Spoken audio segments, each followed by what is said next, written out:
ప్రతి సినిమాకి కొన్ని హీరోలు రిజెక్ట్ చేసిన కథ తర్వాత స్టార్ట్ అవుద్ది. ఒక్కొక్క కథకి ఒక టైం పీరియడ్ ఉంటుంది. ఒక లవ్ స్టోరీ చేద్దాం, ఒక ఫారిన్ బ్యాక్గ్రౌండ్ ఈ టైప్లో ఒకటి చేద్దాం అని అనుకుని, అంటే నా కెరీర్లోనే అట్లా రాసిన ఒకే ఒక కథ అదే. రాజు గారు అంటూ ఉంటారు, ఇంకా ఇంకా ఇంకా అని ఎందుకు చేస్తావు నువ్వు అని అంటూ ఉంటారు. తగ్గించుకోలేదు. మోస్ట్ చిలుకూరు కూడా అలాగే జరిగింది మాకు. ఆనంద్ కార్తీ ఒకసారి అన్నాను, ఎక్కడికి రా అన్నాడు. ఎమర్జెన్సీలోకి వెళ్ళి అలా సైలెంట్గా నిల్చున్నాను. డాక్టర్ వచ్చి ఏమైంది అని అడిగాను. నేను అన్నాను, ఇంకొక థాట్ వస్తే నాకు ఏదో అయిపోద్ది, అది తెలుస్తుంది నాకు. నిజాలు చెప్పండి. ఇప్పుడు నా సినిమాలన్నీ మీకు తెలుసు కదా. మీరు ఫస్ట్ టైం చూసినప్పుడు మాకు ఎగ్జైట్ అయ్యామంటే అది మంచి సినిమా లెక్క. సార్, ఒక ఒరిజినల్ 100 డూప్లికేట్స్ని క్రియేట్ చేస్తుంది. ఏ ఒక్క డూప్లికేట్ ఒరిజినల్ అవ్వదు. ఫస్ట్ పాయింట్ ఏంటంటే, any love story great songs లేకుండా పీక్ రేంజెస్ వెళ్ళవు. కళ్యాణ్ గారు బాగా చేస్తారు. ఎలా రాసావు అన్నారు. అందుకే రిలీజ్ అయ్యాక కూడా అది ఒకటే చెప్పారు ఆయన, నాకు నచ్చింది అన్నారు ఆయన. ఈ సినిమాలో మీ సినిమా హీరోయిన్ బబ్లీగా ఉంటుంది. నాకు నా క్యారెక్టర్ ఏంటి అన్న దాన్ని బట్టి చూస్తాను. అండ్ ఒక ఈగోని కూడా అనుకోండి. సినిమా అంతా ఒక ఎత్తు, ఆ ఫ్లాష్ బ్యాక్ ఎపిసోడ్ ఒక ఎత్తు. In general film making, story రైటింగ్లో క్లైమాక్స్ అన్నది ఏంటి? ఇప్పుడు డెలిటెడ్ అనే ఒక పెద్దగా వేసాం అందులో. బట్ డిస్కషన్ స్టేజ్లో ఏమొచ్చిందంటే, క్లైమాక్స్లో కూడా జెనిలియాని వదిలేసి వెళ్ళాలి. మేము ఎలా టార్చర్ పెట్టాం మిమ్మల్ని. రైటింగ్ రూమ్ చూస్తేనే జైలు లాగా ఫీల్ అవుతుంది. ఆర్ఎన్ క్లైమాక్స్లో ఉన్నట్టే కారణాలు చెప్పుకుని ఎందుకు మిగిలిపోవడం. మీరు కూడా ఏమైనా లవ్ చేసి ఫోన్లో మెసేజ్లు డిలీట్ చేయడాలు జరిగిందా? మీ వైఫ్కే చేశారా లేకపోతే మిగతా వాళ్ళు? పెద్ద టాపిక్ ఇది, సెపరేట్గా మాట్లాడాలి. ఓ 2 లైన్లు చెప్పండి. ఇదే రూమ్లో ఆరెంజ్ కొన్ని నెలలు కొట్టుకొని చచ్చి ఏదో ఒకటి చేసాం. ఏదో ఒకటి కావచ్చు, మంచి సినిమా చేసాం. సరే, మంచి సినిమానే అనుకుందాం, మనం అనుకుందాం. జనం కూడా అంటున్నారు. సో అది చాలా హ్యాపీగా ఉంది. ఈ రూమ్ వచ్చేటప్పటికి సో మెనీ మెమరీస్ వస్తున్నాయి. ఎందుకంటే ఎవ్రీ స్కెడ్యూల్ ఫస్ట్ వచ్చేది ఇక్కడే ఎడిట్ చేసి. పరుగు మామూలుగా తిట్టలేదు నన్ను. తిట్టకంటే ఎలా ఉంటాం? పడతాం మేము కూడా చిన్నవాళ్ళు అయ్యేటప్పుడు. చెప్పండి. సో మీరు చెప్పండి.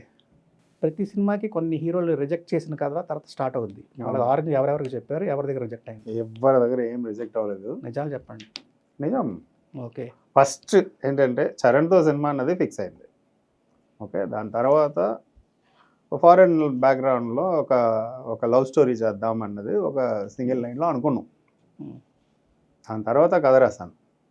ఇప్పుడు నా సినిమాలన్నీ మీకు తెలుసు కదా. ఎప్పుడు ఏ కథ అయినా మినిమం ఒక 6 years 7 years 8 years అన్నది అలా రాసి పెట్టి అలా ఆలోచించి మెల్లగా అది ఫామ్ అవుతుంది. ఒక్కొక్క కథకి ఒక టైం పీరియడ్ ఉంటుంది. నేను రాసే ప్రాసెస్, ఒక ఐడియా వస్తుంది, వెంటనే అది సినిమాగా నేను కన్వర్ట్ చేసాను. అది ఓవర్ ద పీరియడ్ అలా కుక్ అవుతూ ఉంటుంది. అలాగే చేశాను. బట్ ఆరెంజ్ ఒక్కటే ఏంటంటే, సార్ లవ్ స్టోరీ చేద్దాం, ఒక ఫారిన్ బ్యాక్గ్రౌండ్ ఈ టైప్లో ఒకటి చేద్దాం అని అనుకుని, ఫుల్ వైట్ పేపర్, నా దగ్గర ఐడియా కూడా లేదు, ఏం చేద్దాం అన్న ఐడియా కూడా లేదు. జనరలీ ఏదో ఒక ఐడియా ఉంటుంది, అది కూడా లేదు. జస్ట్ బ్లాంక్ పేపర్ ముందు కూర్చుని, సరే ఒక లవ్ స్టోరీ ఫారిన్లో జరగాలి, సరే ఏం చేద్దాం అని చెప్పి అలా ఆలోచించి రాసిన కదా అది. సో అందువల్ల అది ఎవరికి వెళ్ళి చెప్పలేదు, ఎక్కడ ఏం జరగలేదు. సో డైరెక్ట్ చరణ్కి చెప్పాం, అంతే అయిపోయింది. అంటే నా కెరీర్లోనే అట్లా రాసిన ఒకే ఒక కథ అదే. అప్పటికప్పుడు అనుకుని ఇప్పుడు చెయ్యాలి అన్న ఒక చిన్న ప్రెషర్ పెట్టుకుని ఓకే రాద్దాం అని చెప్పి అనుకుని రాసిన కథ అది. రియాలిటీ కథ. ఆఫ్ కోర్స్ ప్రతి వాళ్ళ లైఫ్లో ఆఫ్ కోర్స్ ఒక లవ్ స్టోరీ ఉంటుంది, అంతే కదా. ఎక్కడ చూసారనుకోండి, మనం ఇప్పుడు చాలా విషయాలు మనం చూస్తూ ఉంటాం కదా. సొసైటీని చూస్తూ ఉంటాం, మనల్ని చూస్తూ ఉంటాం, ఫ్రెండ్స్ని చూస్తూ ఉంటాం, ఫ్యామిలీస్ చూస్తూ ఉంటాం, ఇలా అందరినీ చూస్తూ ఉంటాం. మీరు ఇప్పుడు బొమ్మరిల్లో ఒక ఫ్రెండ్స్ ట్రాక్ ఉంటుంది. ఫ్రెండ్స్ అందరూ లవ్ మ్యారేజ్ చేసుకున్నారు, ఒక హీరో మాత్రం ఆడు లవ్ మ్యారేజ్ చేసుకోవాలని అనుకుంటాడు కానీ అవ్వదు అన్న ఒక ట్రాక్ ఒకటి ఉండింది. సమ్వేర్ ఆ ట్రాక్కి ఎక్స్టెన్షన్ ఆరెంజ్ కథ. ఎలా అంటే అలా చేసుకున్నప్పుడు చాలా బాగుంది అని చెప్పి లవ్ మేక్స్ లైఫ్ బ్యూటిఫుల్ ఏదో ఒక క్యాప్షన్ పెట్టారు రాజు గారు. అలా ఒక ఒక కథ ఫామ్ అయింది కదా. అందులో నుంచి ఎక్స్టెన్షన్ ఏంటంటే అదే క్యారెక్టర్స్ అదే మనుషులందరినీ గమనించేటప్పుడు ఏంటంటే ఓవర్ ద పీరియడ్ ఏంటంటే చిన్న చిన్న అబద్ధాలు. ఇప్పుడు మేము ఫ్రెండ్స్ కూర్చుంటాం, ఒక ఫోన్ వస్తే వెంటనే ఒక చిన్న అబద్ధం మొదలవుతుంది. అది ఇక్కడ ఇక్కడ ఎక్కడో ఫ్రెండ్తో ఉన్నాను వస్తానని. ఇవన్నీ చూసేటప్పుడు ఏంటంటే ఎందుకు అబద్ధాలు స్టార్ట్ అవుతుంది, ఎందుకు అబద్ధం చెప్తున్నాం రిలేషన్షిప్లో అని అలా స్టార్ట్ అయిన ఒక ఐడియా. సో అది ఇంత దూరం ఒక ఆరెంజ్ కథగా అలా ఎవాల్వ్ అవుతుందని తెలీదు. రైటింగ్ ప్రాసెస్ అందుకే చాలా హెక్టిక్ ప్రాసెస్గా ఉంటుంది అది. అది ఎంత దూరం హెక్టిక్ అంటే నా లైఫ్లో అలాంటి ఒక రైటింగ్ ప్రాసెస్ ఎక్స్పీరియన్స్ చేయలేదు. అంటే ఏంటంటే ఒకరోజు మీకు ఆనందరంగా ఉన్నాడు, మీకు తెలుసు కదా నైట్స్ వర్క్ చేస్తానని. నైట్ 9 o'clock స్టార్ట్ చేస్తాను, మార్నింగ్ 6 వరకు ఉంటుంది డిస్కషన్ కానీ రైటింగ్ కానీ ఏదైనా. డే టైంలో చేయను, అన్నెసెసరీ నాయిసెస్ ఉంటాయి అవి ఇవి అని చెప్పి ఫోన్స్ వస్తుంటాయి అవి. అట్లా ఒకరోజు రాత్రి వర్క్ చేస్తూ ఉన్నాను. ఒకరోజు ఏంటంటే హెడ్ ఇలా ఇలా ఇలా పట్టేసింది. ఎలా అంటే ఇంకొక థాట్ వస్తే ఏదో అయిపోద్దన్న ఒక భయం వేసింది ఆ మూమెంట్లో. నేను ఆఫీస్లో అలా బయటకు వస్తే ఆనందంగా ఉన్నాడు. అరౌండ్ 2 o'clock ఉంటుంది అనుకుంటా నైట్. ఆనంద్ కార్తీక్ ఒకసారి అన్నాను, ఎక్కడికి రా అన్నాను. అపోలో వెళ్ళాను. ఎమర్జెన్సీలోకి వెళ్ళి అలా సైలెంట్గా నిల్చున్నాను. డాక్టర్ వచ్చి ఏమైంది అని అడిగాను. నేను అన్నాను ఇంకొక థాట్ వస్తే నాకు ఏదో అయిపోద్ది, అది తెలుస్తుంది నాకు 1 more థాట్ రాకుండా కొంచెం ఆపాలని చెప్పాను. సెడేటివ్స్ ఇచ్చి 10 రోజులు పడుకోబెట్టారు నన్ను. సో అంటే ఆ ప్రాసెస్ అలా ఉన్నా కూడా అది ఎంజాయ్ చేసి చేసినది. కానీ అంత ఇంటెన్స్గా చేసింది దాని తర్వాత నేనే తగ్గించుకున్నాను. అయ్యో అది చాలా డేంజర్ అది అని చెప్పి. అలాంటి ఒక ప్రాసెస్ అండ్ ఎంజాయ్ చేసిన విషయాలంటే ఇంకా చాలా ఉన్నాయి. తగ్గించుకోలేదు, మోస్టల్ చిలుకూరు కూడా అలాగే జరిగింది మాకు. సార్ అది కాబట్టి సార్ ఒక్కొక్కరితో ఒక స్టైల్ ఉంటుంది సార్. నాకు ఎలా అంటే అదే ఇప్పుడు రాజు గారు అంటూ ఉంటారు, నువ్వు ఇంకా ఇంకా ఇంకా అని ఎందుకు చేస్తావు నువ్వు అని అంటూ ఉంటారు.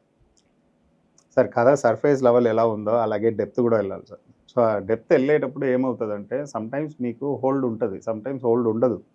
ఎందుకంటే మీరు చెప్పాలనుకుంటున్న టాపిక్ చాలా వాస్ట్ టాపిక్ అన్నప్పుడు ఏమవుతుందంటే అది ఒక 2-2.5 గంటలు స్క్రీన్ టైం లోపల చెప్పాలి అది. సో మొత్తం చెప్పలేం, అందుకని సరిగా చెప్పకపోతే ఆ డెప్త్ అర్థం అవ్వదు. సో ఆ స్ట్రగుల్ ఉంటూనే ఉంటుంది. ఎందుకంటే మహా అయితే నాకు ఉన్నది ఒక 2.5 hours స్క్రీన్ టైం. ఆ స్క్రీన్ టైం లోపల ఇటువంటి ఒక ప్రాబ్లమ్ని ఎంటర్టైన్మెంట్గా చెప్పాలి.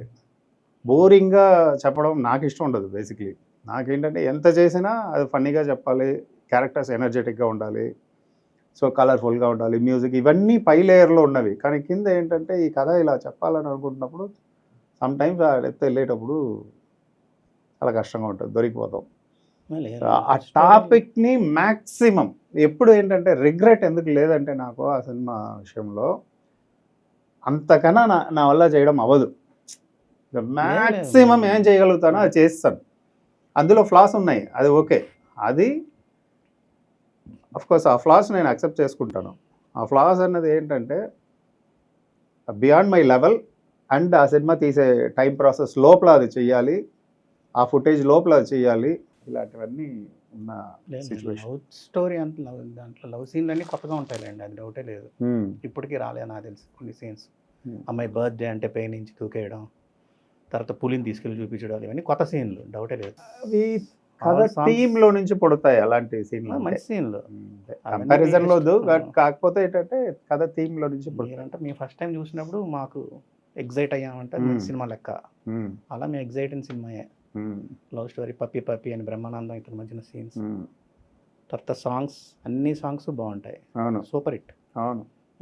సాంగ్స్ మీ కాంట్రిబ్యూషన్ ఎంతవరకు? ఫస్ట్ పాయింట్ ఏంటంటే ఎనీ లవ్ స్టోరీ ఒక గ్రేట్ సాంగ్స్ లేకుండా పీక్ రేంజెస్ వెళ్ళవు. సో లవ్ స్టోరీ అన్నప్పుడే అందులో ఏంటంటే సాంగ్స్కి అయిన స్కోప్ చాలా ఎక్కువ ఉంటుంది. మ్యూజికల్గా చెప్పడానికి మ్యూజిక్ డైరెక్టర్ కూడా చాలా ఎక్కువ స్కోప్ ఉంటుంది. నేను నా పార్ట్ అందులో అన్నది నేనేం చేయలేదు అందులో. కాకపోతే ఏంటంటే హారిస్కి ఇచ్చే టైం సీన్ చెప్పుంటారు కదా మీరు, ఇలా కావాలి ఇలా కావాలి ఇలా కావాలి, నో రెఫరెన్స్. రెఫరెన్స్ ఆరెంజ్కి నేను హారిస్ మాట్లాడుకున్న ఒకటే, నేను మోస్ట్ ఆఫ్ ద మ్యూజిక్ డైరెక్టర్స్కి ఒకటే చెప్తాను, నేను రెఫరెన్స్ ఇవ్వను. నాకు ఎప్పుడో చెప్తుంటాను సార్, ఒక కోట్ నేను ఎప్పుడు బిలీవ్ చేస్తాను ఆ కోట్. సార్, ఒక ఒరిజినల్ 100 డూప్లికేట్స్ని క్రియేట్ చేస్తుంది, ఏ ఒక్క డూప్లికేట్ ఒరిజినల్ అవ్వదు. సో మీరు ఒక ఒరిజినల్ థాట్, ఒక ఒరిజినల్ క్రియేషన్ అన్నది దాని తర్వాత చూడండి ఆ ప్యాటర్న్లో ఇదే ట్రెండ్ వస్తూనే ఉంటుంది. మీరు అది ఫాలో చేసుకుంటే వెళ్ళాం అనుకోండి, దాంట్లో అంత ఒరిజినల్ కంటెంట్ ఉండదు. ఓకే, సమ్హౌ హిట్ అవ్వకపోవచ్చు, అవన్నీ వేరే విషయం. సో బేసిక్లీ ఏంటంటే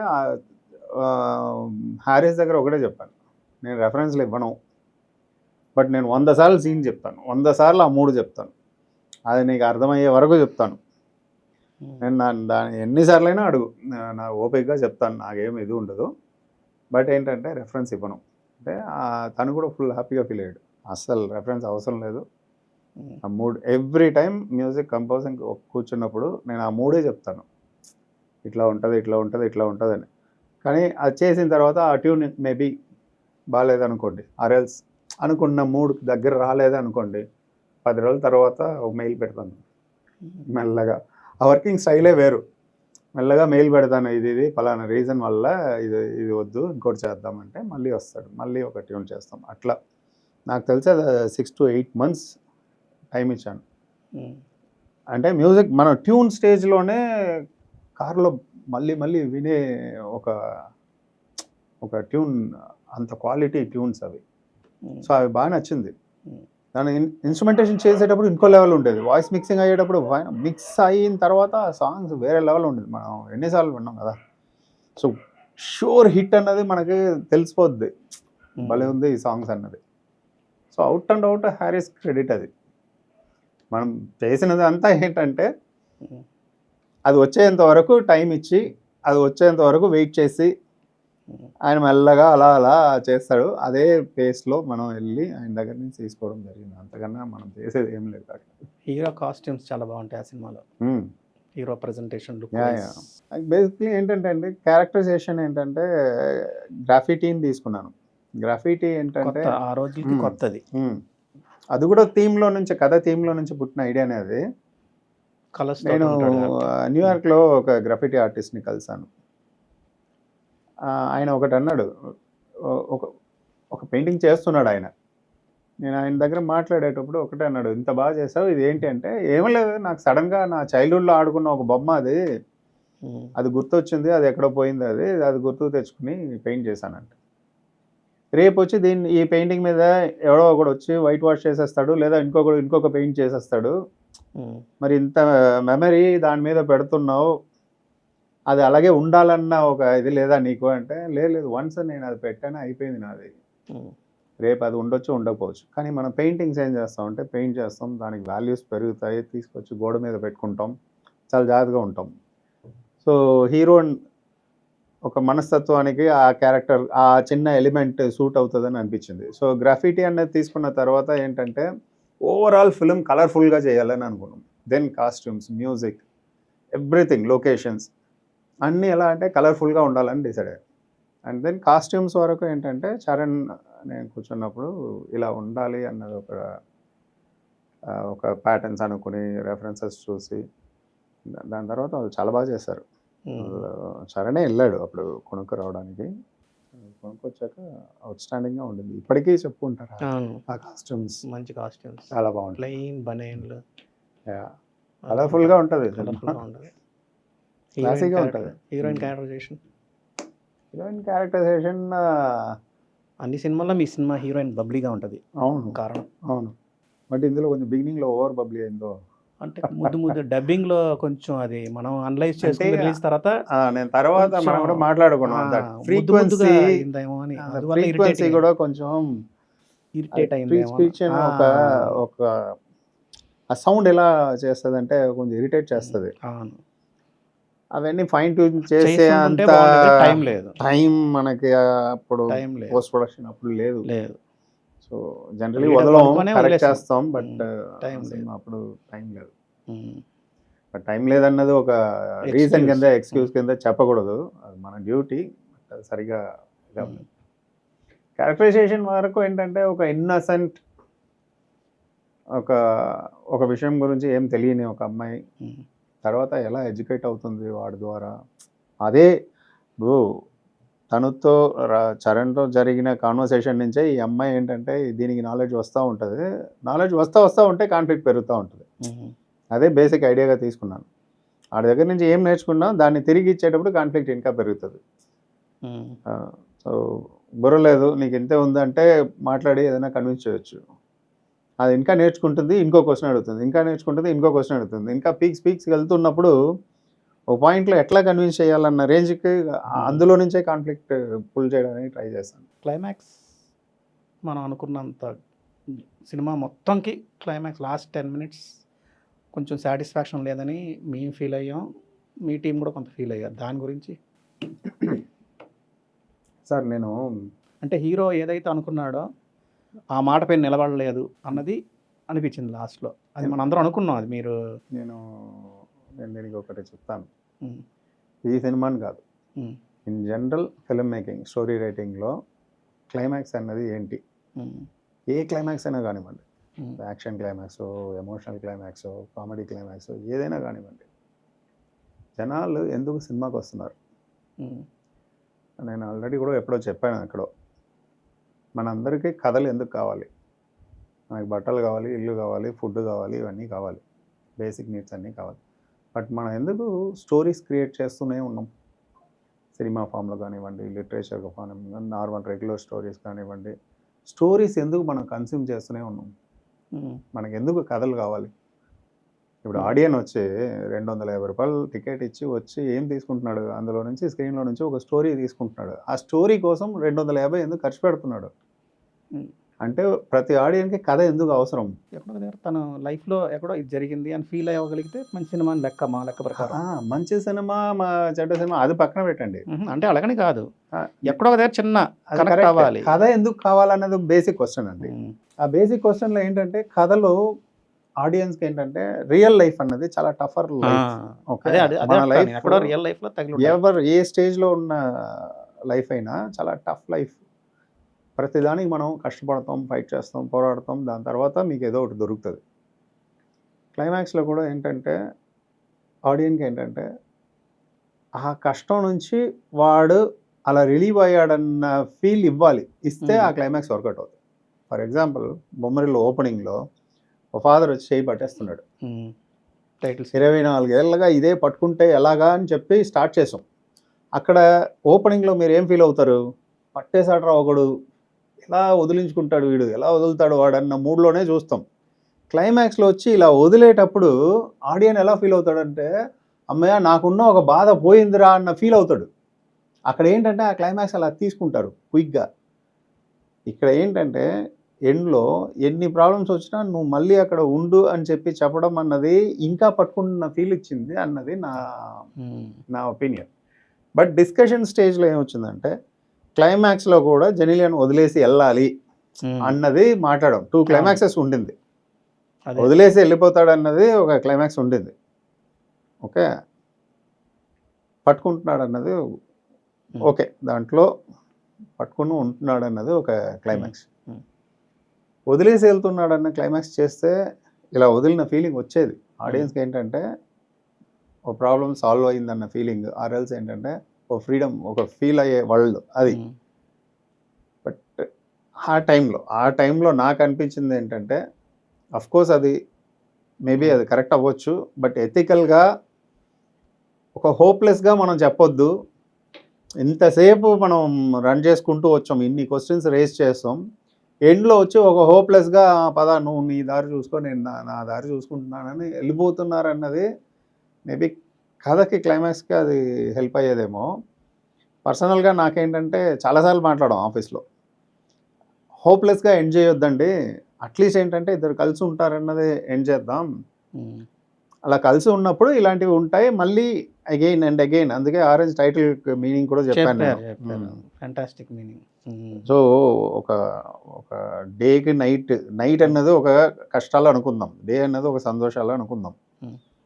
ఇందులో నుంచి దానికి వెళ్తాం, మళ్ళీ దాంట్లో నుంచి ఇందుకు వస్తాం, మిడిల్లో బ్రిడ్జ్ చేసేది ఒక ఆరెంజ్ అన్నదే టైటిల్గా అనుకుని రాసాం అది. సో మేబీ ఆ క్లైమాక్స్ ఏంటంటే మార్చుంటే వేరేలాగా ఉండుండొచ్చు, కాకపోతే నాకు ఆ హోప్లెస్గా ఏం చేయొద్దు, అట్లీస్ట్ ఒక హోప్ ఇద్దాం అనుకున్నాను. మేబీ జనరల్గా నాగబాబు ఎక్కువ నవ్వుతారు ప్రతి సీన్లకి, చిన్న కామెడీలు కూడా ఎక్కువ ఎగ్జైట్ అవుతాడు ఆయన, నవ్వుతూ ఉంటాడు. ఈ సినిమాకి మీరు చెప్తున్నప్పుడు ఫుల్ ఎంజాయ్ చేశారు, ఫుల్ ఎలా చిన్న చిన్న ఫన్ కామెడీ ఎంజాయ్ చేసేవారు. ఫ్రెష్గా ఉందన్నారు, చాలా ఫ్రెష్గా ఉందన్నారు. కళ్యాణ్ గారు బాగా ఎంజాయ్ చేశారు. కళ్యాణ్ గారు అయితే చాలా బాగా ఎంజాయ్ చేశారు. ఎలా రాసావు అన్నారు. ఆయన వెరీ సెన్సిబుల్, ఆయన అందులో ఏమంటున్నావు అన్న విషయం చాలా క్విక్గా పట్టుకున్నారు ఆయన. ఈ సినిమాగా చూసి చెప్పడం వేరు. ఇప్పుడు నరేషన్ ఇచ్చేటప్పుడు ఏంటంటే మేబీ కొన్ని సీక్వెన్సెస్ కూడా మనకి ఫుల్ఫిల్ అయి ఉండదు, ఇక్కడ ఇలా వస్తుంది అని మాత్రమే చెప్పగలుగుతాం. చెప్పింది ఊహించుకోవడం, చెప్పింది ఊహించుకుని చెప్పడం అన్నది వేరు. అందుకే రిలీజ్ అయ్యాక కూడా అది ఒకటే చెప్పారు ఆయన, నాకు నచ్చింది అన్నారు ఆయన. మేము ఎలా టార్చర్ పెట్టాం మిమ్మల్ని ఎడిటింగ్ సైడ్? ఎడిటింగ్ మామూలు టార్చరా? ఎడిటింగ్ రూమ్ చూస్తేనే జైలు లాగా ఫీల్ అవుతున్నాను నేను.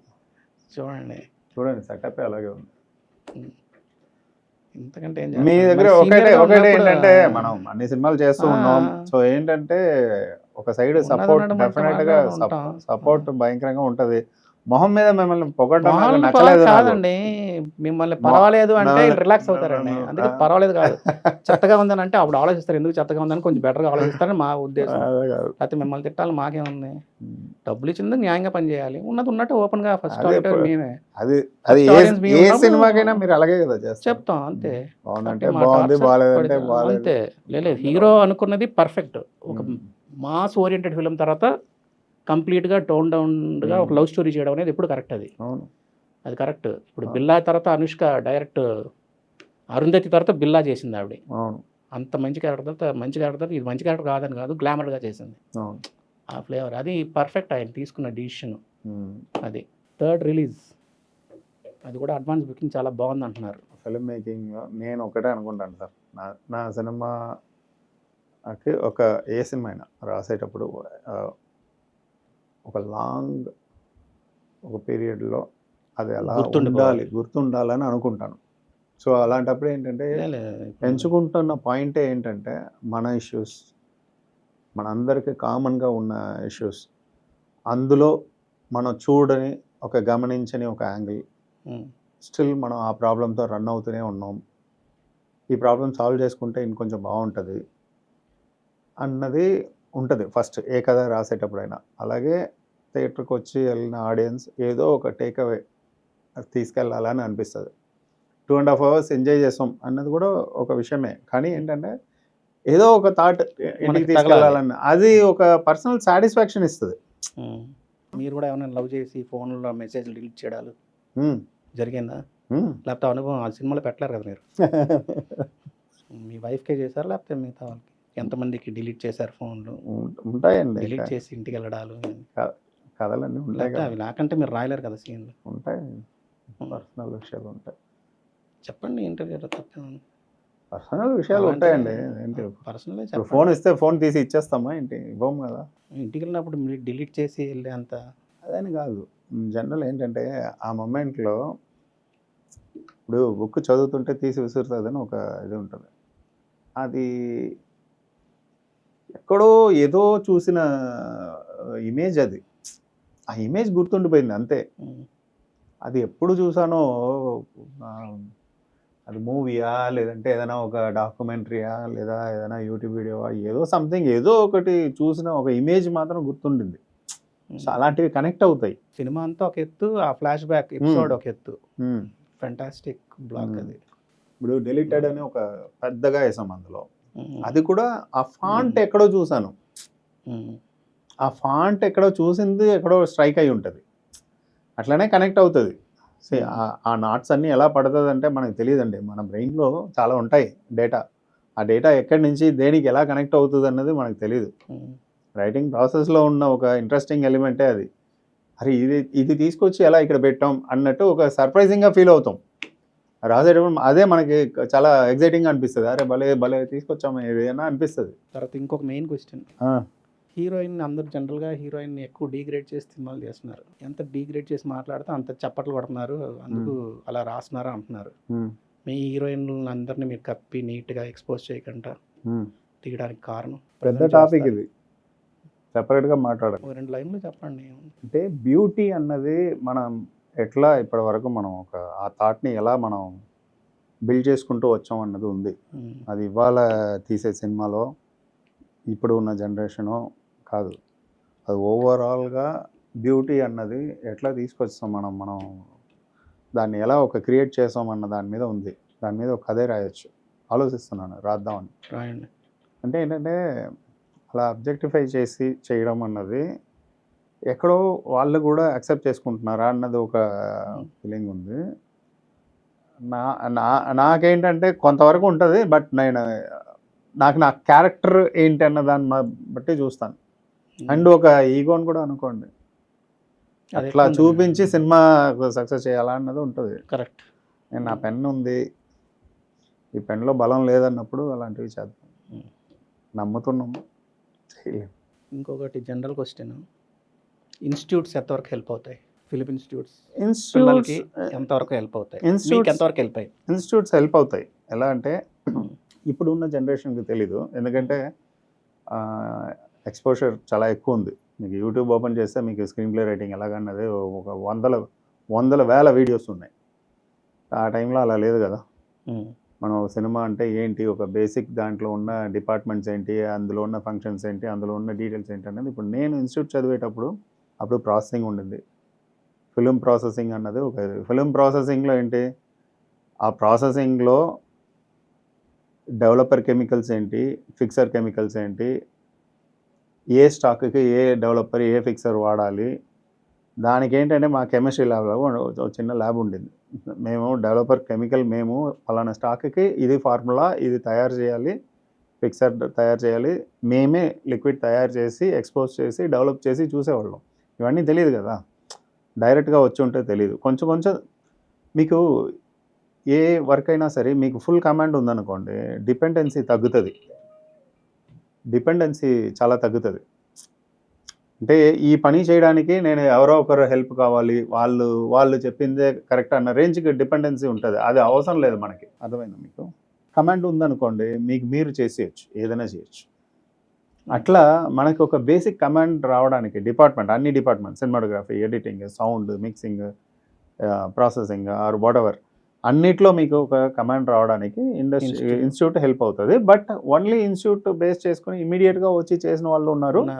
ఆర్ ఎల్స్ దాని తర్వాత కొంచెం వర్క్ చేసి ఆ థియరిటికల్ ఉన్న విషయాలని కొంచెం ప్రాక్టికల్గాను అప్లై చేసి నేర్చుకుని వచ్చే వాళ్ళు ఉన్నారు. నేను అలా వచ్చాను. నేను అంటే థియరిటికల్గాను చదివాను, దాని తర్వాత ఒక 4-5 ఫిల్మ్స్ నేను బయట వర్క్ చేశాను, దాని తర్వాత ఇండస్ట్రీ. ఆరెంజ్లో ఇప్పుడు రిలీజ్ అయిన సినిమాలో ఇంకేమైనా మీరు అనుకున్న సీన్లు పెట్టనైనా ఉన్నాయా? ఎందుకంటే ఏ సీన్లు మనం రిమూవ్ చేసి పక్కన పెట్టాలి. ఆ సినిమాలో గొప్పతనం ఏంటంటే ఈ సీన్ జనరల్గా రిమూవ్ చేస్తాం, కొన్ని సీన్స్ అక్కర్లేదు అలా చేయలేదు ఆ సినిమాకి. మనం రిమూవ్ చేసి పక్కన పెట్టిన సీన్స్ ఏం లేవు ఆరెంజ్లో. అవును, ట్రిమ్ చేసాం కానీ బట్ రిమూవ్ చేయలేదు. ఆ సీన్స్ ఏదైనా వేరే సినిమాకి పెట్టామా? ఆ సినిమా రాసింది వేరే సినిమాకి ఎలా పెడతాం? జనరల్గా పెడతారు కదా, అట్లా బాగా వచ్చింది కంటెంట్, అది ఇంకో దాంట్లో అట్లా ఉంటుంది. ఆ కంటెంట్ రాసింది అంతే. అది హారీస్ కూడా ఒకటి చెప్తాడు, నాకు నచ్చింది హారీస్ దగ్గర ఒక విషయం ఏంటంటే, ట్యూన్ చేస్తాం కదండి, ఒక ట్యూన్ రిజెక్ట్ చేశాను అనుకోండి, ఫైల్స్ మొత్తం డిలీట్ చేసేస్తాడు. ఇన్ జనరల్గా ఏంటంటే అది ఒక బ్యాంక్లో పెట్టుకుంటారు, వేరే సినిమాకి ఇద్దామని అనుకుంటారు, అట్లా ఉంటుంది కదా, ఎందుకు పడేస్తావు అని అడిగాను. అయినా లేదు భాస్కర్, నువ్వు చెప్పావు కదా, అక్కడి నుంచి ఒకటి వచ్చింది, నువ్వు నచ్చలేదు అన్నావు, నేను ఎందుకు ఇంకొకరికి ఇవ్వాలి, డిలీట్ చేసేస్తాను, మళ్ళీ చెప్పు, నీకు ఇంకోటి చేస్తాను అంటాడు. ఒక తండ్రి బాధని బొమ్మరిల్లో తీశారు, కొడుకుని ఎలా కంట్రోల్ చేస్తున్నాడు, కొడుకు ఎలాగ ఏమనుకుంటున్నాడని చెప్పారు. పరుగులో ఫాదర్ పడే బాధను చూపించారు, కూతుర్ని పెంచుకున్న కూతురు పారిపోతే ఎలా బాధపడుతున్నాడని. తర్వాత ఆరెంజ్లో లవ్ అనేది కొంతసేపే ఉంటుంది, అదే రియాలిటీ అర్థం చేసుకోని అన్నారు. అసలు పెళ్ళి ఇలా గొర్రెల్లాగా ఎందుకు చేసుకుంటున్నారు? 10 నిమిషాల్లో చూసి ఆ అమ్మాయి ఓకే నాకు, ఈ అబ్బాయి ఓకే అని అలా చేసుకుంటున్నారు. 70 years లైఫ్ లీడ్ చేయాలి కదా, కాబట్టి ఎంత ఆలోచించాలి మీరు పక్కన దగ్గర. అదే కాన్సెప్ట్. అది సరే కాబట్టి పెళ్ళి అయిన తర్వాత ఆల్రెడీ మీకు పిల్లలు ఉన్నారు, పెద్దోళ్ళు అయ్యారు, ఆ బాధలు ఎప్పుడు తెస్తారు? సార్ మనం చూసే విధానం బట్టి సార్ అనుభవం వచ్చి ఉంటుంది కదా మీకు. ప్రాబ్లం ఉన్నా కూడా దాన్ని కొంచెం ఫన్నీగా చూడడం నేర్చుకుంటే చాలా వరకు తగ్గుతుంది. మీకు ఆ చిన్న ఆ ఫన్ మిస్ అయ్యారనుకోండి, ప్రతి ప్రాబ్లం ఇంకా పెద్ద పెద్దగా అవుతాయి. ఒకవేళ అందులో ఉన్న ప్రాబ్లమ్స్ చెప్పాలన్నా కూడా నేను చాలా కామెడీగానే చెప్పాలని అనుకుంటాను. అది ఎప్పుడు చేస్తున్నారు? ఏదైనా కొత్త యాంగిల్ దొరకాలి. ఇప్పుడు చెప్పాం కదా యాంగిల్, ఇంతకంటే మంచి యాంగిల్ ఇంకేం వస్తుంది? సరిపోదు ఇది, చెప్పండి. ఇది సరిపోదు. ఏదైనా తడితే చెప్తాను. వెంకటేష్ సార్, యాస్ మీరు ఈ రూమ్లో ఈ అవతారం ఎత్తినందుకు thank you so much. Thank you. And ఈ సందర్భంలో ఏంటంటే సెకండ్ టైం రీ రిలీజ్ అవుతుంది. థర్డ్ టైం సరే, రీ రిలీజ్ సెకండ్ టైం ఇది. అది చాలా హ్యాపీగా ఉంది. అండ్ ఈ టైంలో ఏంటంటే అగైన్ ఏంటంటే అందరినీ తలుచుకోవడము, ఆ జరిగిన విషయాలని, ఆ మెమరీస్ని ఒకసారి రికలెక్ట్ చేయడము, అవే ఉన్నాయి. సో గుడ్ బ్యాడ్ అగ్లీ అన్నీ ఏదైనా ఉండొచ్చు, మనం దాంట్లో నుంచి గుడ్ మాత్రం తీసుకుంటాం, చూస్తాం, అయిపోయింది. అలాగే ముఖ్యంగా ఏంటంటే నేను కళ్యాణ్ గారికి థ్యాంక్స్ చెప్పాలి. ఎవ్రీ టైం నేను ఆయన ఈ సినిమా వరకు నేను ఎవరికైనా వెరీ సిన్సియర్గా థ్యాంక్స్ చెప్పాలనుకుంటే కళ్యాణ్ గారు మాత్రమే. రిలీజ్ తర్వాత మిమ్మల్ని ఎందుకంటే అది కాదు, అది ఓకే, అంటే గ్రేట్ అండి. అవన్నీ పిలిచి అవన్నీ ఓదార్చి ఇలా ఉండి భాస్కర్ ఓదార్చడం కాదు, పిలిచి సినిమాని అనలైజ్ చేసి ఆయన చెప్పాడంటే ఆయన నిలబడిన విధానం నాకు నచ్చింది. అది ఆయన అండ్ ఏంటంటే ఆ రోజు ఆయన మాటలు చాలా సపోర్టివ్గా ఉండింది. సో ఆయన మర్చిపోలేను. సో ఆయనకి special thanks. And Charan, Nagababu గారు, అందరికి కూడా థ్యాంక్ యూ. ఈ సినిమా లేకపోతే వచ్చి ఉండేది కాదు. మళ్ళీ రామ్ చరణ్ గారితో ఒక సినిమా చేద్దాం. మీరు చేయడం కాదు, మేము చెయ్యాలి. గుర్తుపెట్టుకోండి. ఓకే. ఓకే.